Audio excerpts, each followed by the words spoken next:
sekarang ni kita nak pergi Central Hat Nyai. Kita nak tunjuk Central Hat Nyai tu ada apa kat dalam. Jom.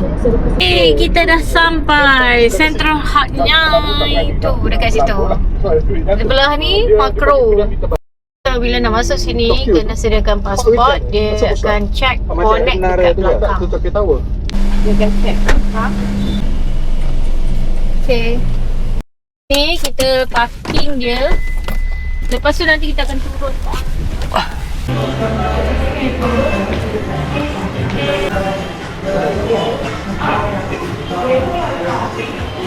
Ini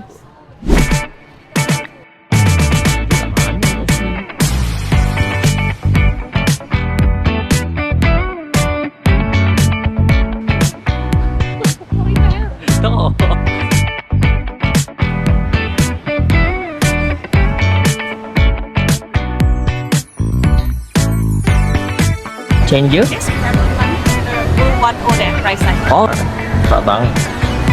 Hello.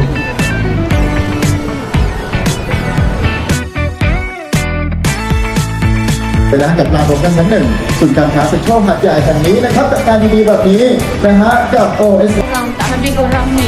Nabi tahu. Tak